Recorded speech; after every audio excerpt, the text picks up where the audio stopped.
Kanina, nagsama ang mga Kapuso stars at ang kanilang fitness enthusiast fans sa All-Star Kapuso Fun Run. Over 5,000 runners ang nagpa-register sa nasabing event na idinaos for the benefit of Kapuso para sa Kalikasan Project ng Kapuso Foundation. Actor and Greenpeace celebrity spokesperson Richard Gutierrez spearheaded the event. We're very happy, very blessed na maraming tao ang sumuporta, almost 5,000 runners at nakakatuwa dahil we're all here for such a great cause at gusto ko rin pasalamatan syempre yung mga ibang Kapuso stars na sumama dito at na nakitakbo sa atin, so we're very happy.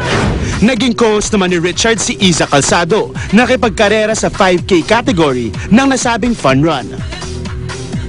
Nahihirapan lang ako kasi medyo nag-break ako talaga from running. So 1 week lang ako medyo nakapagtakbo ng train ba for this run. So I only did 5K today. Pero okay lang, you can't complain. I mean, we're all here for something. Ayon naman sa ibang celebrity participants. Gusto ko takbo para be healthy, like be fit. It's good to be part of it.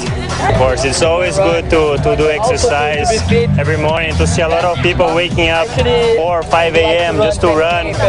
People running 10, 21K, 5 a.m. so it's pretty fun. Para sa ating Kapuso at tumulong tayo sa ating mga kababayan, maganda ang ginawa ng GMA Kapuso. At least nagsama-sama tayo lahat, malaking maitutulong ito.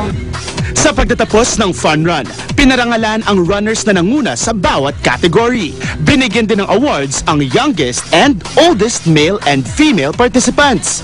Pati na rin ang members ng pinakamalaking grupo ng runners. Ang fastest 50 runners naman per category nakatanggap ng limited edition shirts exclusively autographed by Congressman Manny Pacquiao.